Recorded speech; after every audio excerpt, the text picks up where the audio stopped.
शामिल करें। Supreme court ने मुजव्वज़ा आईनी तरमीम के खिलाफ दरख्वास्त पर बेंच तश्कील दे दिया। चीफ जस्टिस काजी फायज़ ईसा की सरबराही में बेंच 17 अक्टूबर समाअत करेगा। Justice Naeem Akhtar Afghan, justice Shahid Bilal Hassan bench में शामिल हैं।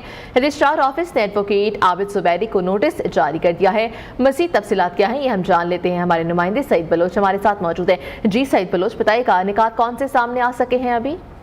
लेकिन उससे पहले नाज़रीन को आगाह करते चलें कि सुप्रीम कोर्ट ने मुजव्वज़ा आईनी तरमीम के खिलाफ दरख्वास्त पर बेंच तश्कील दे दिया है। चीफ जस्टिस काजी फायज़ ईसा की सरबराही में बेंच 17 अक्टूबर को समाअत करेगा। Justice Naeem Akhtar Afghan, justice Shahid Bilal Hassan bench का हिस्सा होंगे।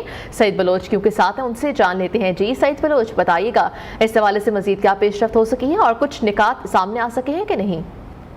देखें, सुप्रीम कोर्ट ऑफ पाकिस्तान से एक बड़ी खबर सामने आई है। मुजव्वज़ा आईनी तरमीम के हवाले से गुज़श्ता कुछ दिनों में सुप्रीम कोर्ट ऑफ पाकिस्तान में दरखास्तें दायर की गई थी, जिसमें साबिक सदर सुप्रीम कोर्ट बार और पाकिस्तान बार काउंसिल के मेंबर आबिद जुबैरी की जानिब से भी दरखास्त शामिल थी, जिसमें मुजव्वज़ा आईनी तरमीम को चैलेंज किया गया था और उस मुजव्वज़ा आईनी तरमीम पर किसी भी किस्म की कार्रवाई रोकने की भी इस्तदा अदालत से की गई थी।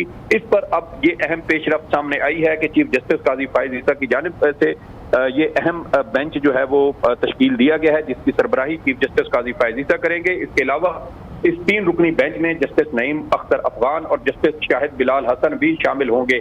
रजिस्ट्रार सुप्रीम कोर्ट की जानिब से आबिद जुबैरी और केस के दीगर फरीकैन को नोटिस जारी किए जा चुके हैं। 17 सितंबर को ये 3 रुकनी बेंच सुप्रीम कोर्ट में समाअत करेगा। जी, ये बताएगा JUIFA की जानिब से कोई मौक़िफ़ सामने आ सका है?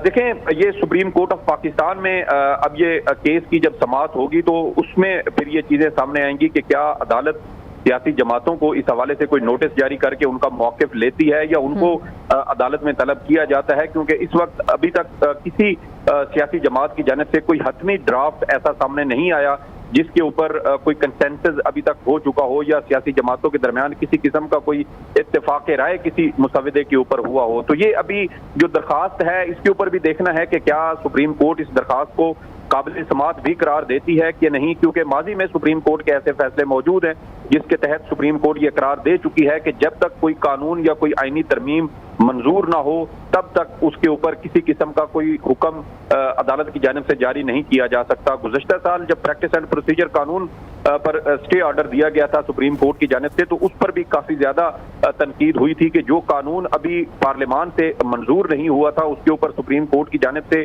स्टे ऑर्डर कैसे दिया गया। तो अब देखना यह है कि 17 सितंबर को जब सुप्रीम कोर्ट में इस केस की समाअत होती है तो अदालत इस पर क्या अपना ऑर्डर पास करती है, क्योंकि अभी तक ये जो मुजव्वज़ा आईनी तरमीम है इसका कोई फाइनल या हतमी जो ड्राफ्ट है वो सियासी जमातों के दरमियान भी शेयर नहीं किया गया। ठीक है, बहुत शुक्रिया अपडेट करने के लिए सईद बलोच।